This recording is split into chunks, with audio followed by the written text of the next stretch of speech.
Welcome to the bold.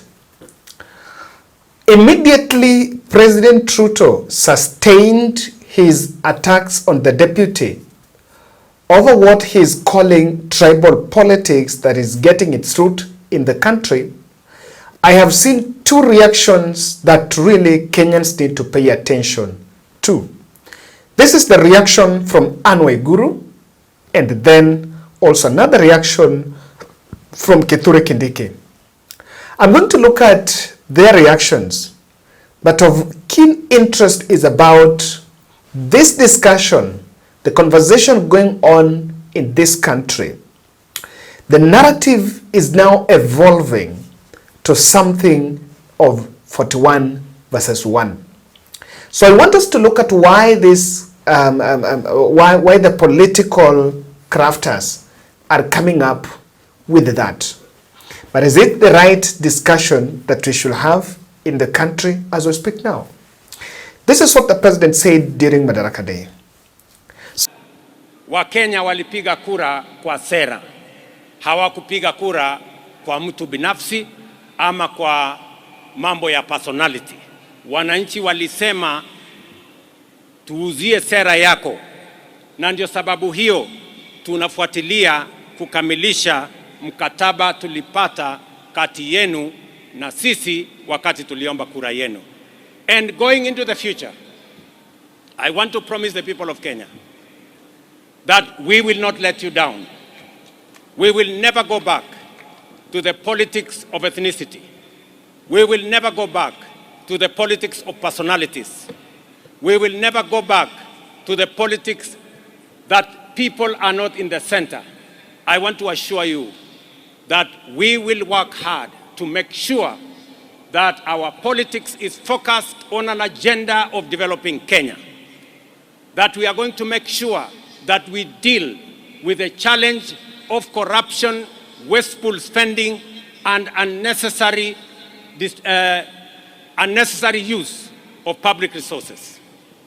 We are going to ensure that we drive the agenda of Kenya in the manner that will benefit all regions and every part and every Kenyan the same way.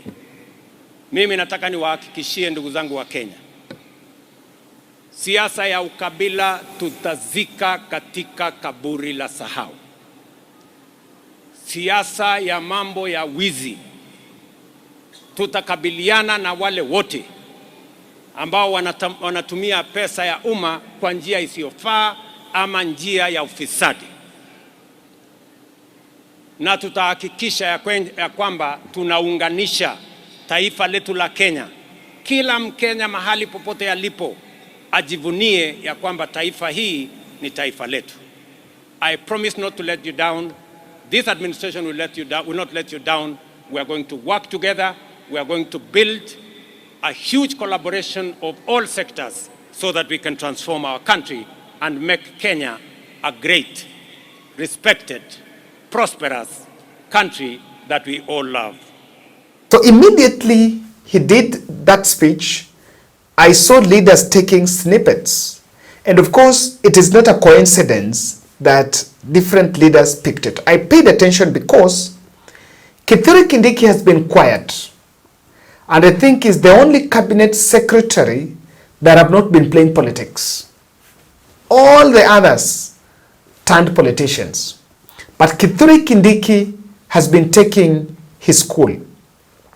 So let's look at his reaction. I want to look at, he went to his tweet and said, "The mobilization and incitement of ethnic communities against each other is a barbaric, cruel, dangerous political misadventure that poses great danger to our country's future.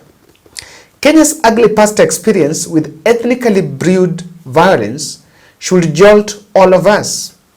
Whatever tongue we speak and whichever part of the country we come from, to resist to name and shame propagators of ethnic hate and us versus them narrative that nearly destroyed Kenya in December 2007-2008.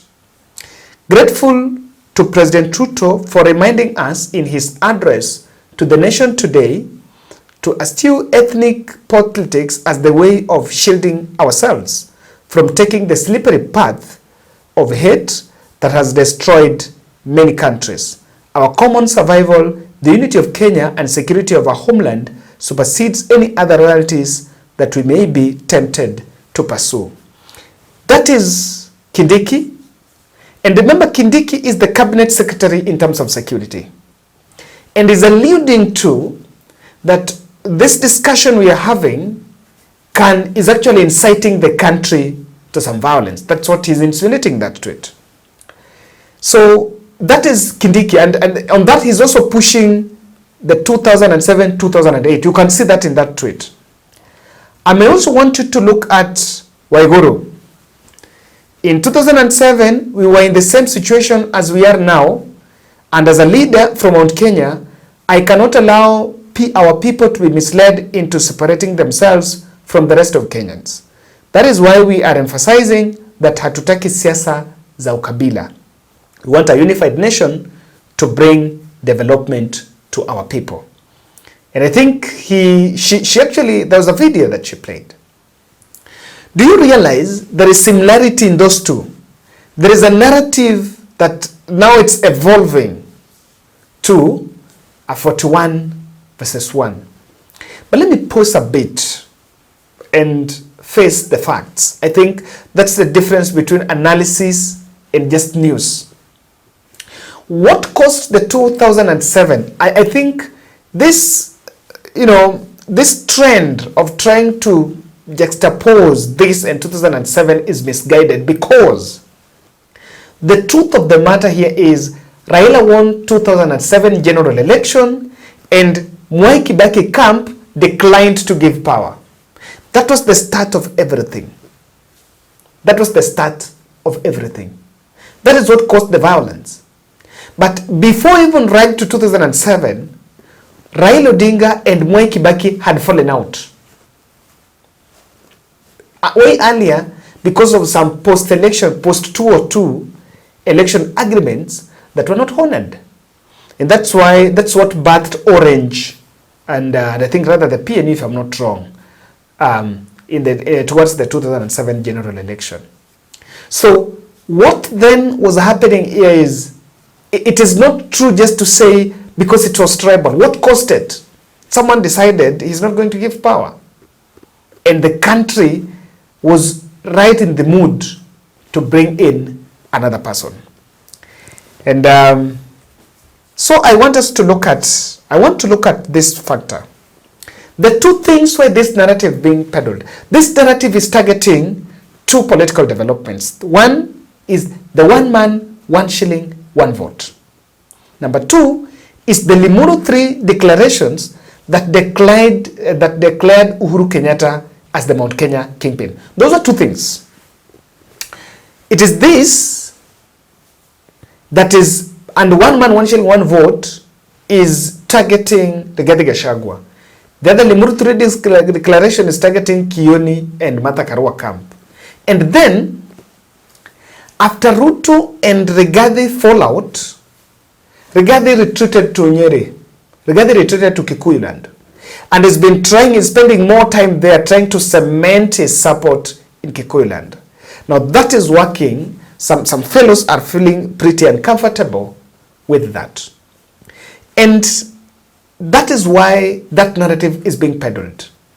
But I think between the person saying that so-and-so is dividing the nation and the person that is supposed to unite the nation, who is the duty bearer here? And I just want you to listen to this. In real sense, those who are talking about tribalism left, right, and center, aren't they just digressing from what Wanjigi is saying in this video? The point we are at in this country is to cement this thing called our pain, called the economy. We need to talk about it. We need to understand it. We need to bring the people you're asking me about earlier on the same page as to what is this pain, what is our chain, what is this chain that is finishing us. And once we educate people of that, the leadership will come. To be very simple, what we need to do, because that leadership, when it sits on that chair, must be very clear of the contract agreement with the people of this country. And they must abide by it, not go there and start doing their own things, their own shenanigans. It must be very clear. And it can only be clear if there is a real covenant of understanding. The leaders. Yeah. But that was the argument that was fronted by Kioni and Martha were here ahead of the conference. Yes. And they said part of the reason why they are holding this conference is to have those conversations, to bring out where the pain points are. Now, the pain points are not just the community of Mount Kenya. The pain points are across the nation. The country. Yes. So, my view was, why don't we call it an economic forum? Right? And if you can only do it in Kiambu today, let's take it to other counties tomorrow, where it is an economic forum to discuss this pain. Right? The kind of debate we're having here is a larger forum. Okay? And then from there, we'll have a climax, right? As a nation. Okay? Why Mount Kenya people are feeling it more than anybody else is because whether it's an accident of history or it is just the way the people of the mountain are. They are, and I can show you what is called the report on the different economic belts of Kenya. Yeah. I have an updated one to December 2023. In fact, it was funded by DFID. 30% of the GDP of this nation comes from the 10 counties of Mount Kenya, excluding Nairobi. All right? If you add Nairobi, it is getting to about 44-45% of GDP. If you look at tax, they say that we are over half of the taxation. They're generally the top of every pyramid, even the bottom pyramid. So the people of the mountain feel it a lot quicker than others. And I'll give you an example. There's this whole argument about, why are you charging avocado, for example? But avocado is structured. You can catch them when they are selling it. Yeah. They're in cooperatives. But somebody fishing in the lake, how do you catch him? They don't have Or somebody who's selling a cuckoo to the next door neighbor. Right? So these are the problems. So they are facing it. But it's a national problem. It is not a Mount Kenya problem. So then, will Safina organize something like that? Yes. Now, what I wanted and was hoping is that we are going to raise this, right? The same parties, because one thing Martha and Kioni did was bring parties together.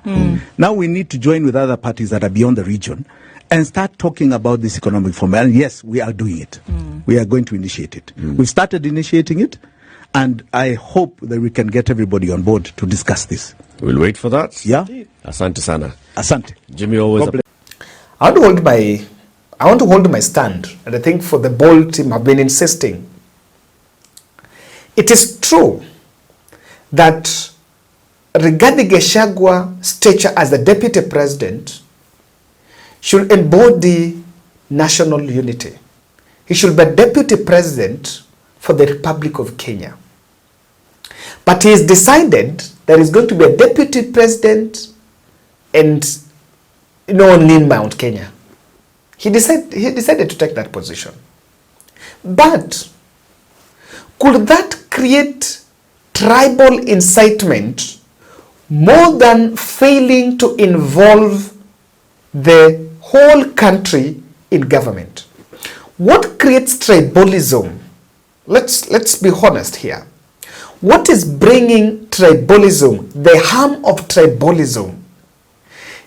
What Rigathi is doing is very small. Rigathi doesn't have influence beyond Mount Kenya. Let's say, in fact, what Rigathi is doing, if it will be some young people doing, there will be no problem. We are only complaining because he's a deputy president and is supposed to unite the country. But what is President Trudeau doing to unite the country? Apart from political party, apart from UDA, trying to get to zones and giving people caps and yellow merchandise. What are they doing to unite the country? That should be the question we should ask. Because you cannot, it is a bit hypocritical on the other side to castigate and say, so and so is dividing the country. But you as a president, when you look your cabinet, you've picked from 2 tribes.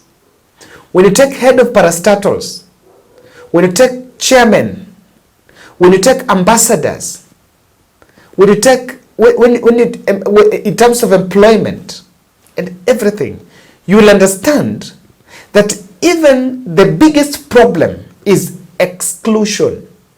Kwani, if Rigathi is meeting his people in Mount Kenya, I come from my tiny village in Siaya. What does that bother me? You know, what does that bother me? What is that? Who do I have to? Yes, anaongea Kikuyu huko kwa rali zake zenye hata sielewi. By the way, you see, I look at our comment section and people sometimes say, Kevin, toa hiyo clip Rigathi hata tuelewi. Why? People don't bother. People don't care about what he says there. So I find we are, the Kindiki and Waiguru are actually building a mountain out of a hill. That narrative, with what Rigathi is doing, it does not meet that threshold. If it was William Ruto going to Eldoret and telling people that, look here, if these people don't vote for us, it's gonna this and that. But there is something that William Ruto fears most. And I want to tell you why this narrative is floated.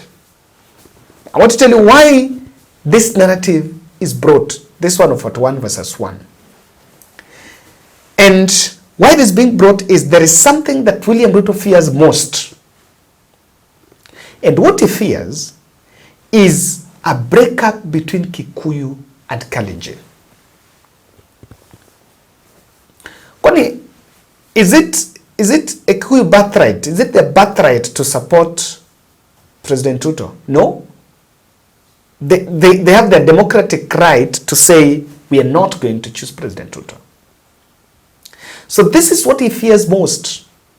And anyone, because what Rigathi said is, there is something Rigathi said in Rift Valley, nyinyi fanyeni siasa yenu, msikuje mtupange mulema. What Rigathi was simply saying is, we want to do our politics ourselves. And politics is local.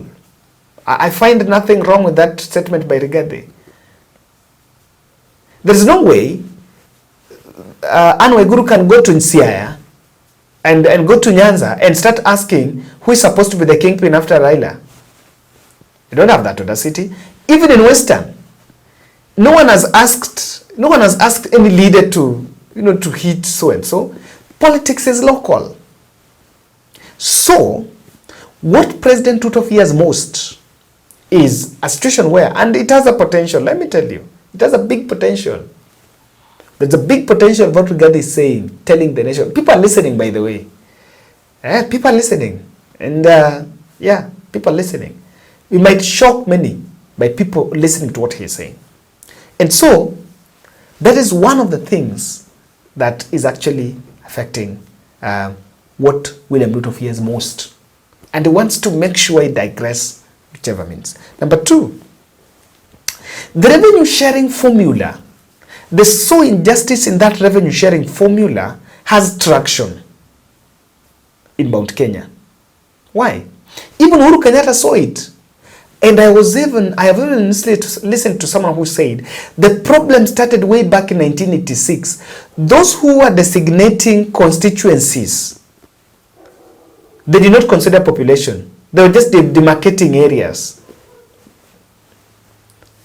Yeah, so we've done boundary review from 1986 all the way. But those reviews have been largely on areas, but not on population. And even when we had 2010, where we brought in counties, but mostly we looked at the area. Yes.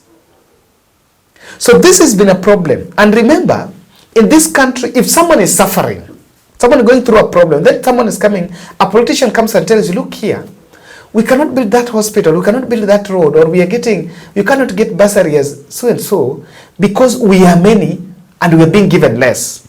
Tell me, if you're sick and someone is telling you, yes, you're sick, but I can't treat you because our hospital is not being given enough drugs, do you think Kenyans will decline it? And so they know that discussion have traction. I'm even wondering, and Mount Kenya is repeating the same mistake. When Uhuru Kenyatta suggested additional constituencies, there is something Uhuru Kenyatta was going to cure. He could not address the formula. The formula has been the most complex issue to address. But he said, at least for the CDF, when we have additional constituencies, and it's in the BBI, we are going to create more, and Mount Kenya is more likely to benefit. The more we create many constituencies, so that means a constituency one that was getting 600 million, if it's split into two, 600 million, 600 million, there will be more resources. That was the reasoning.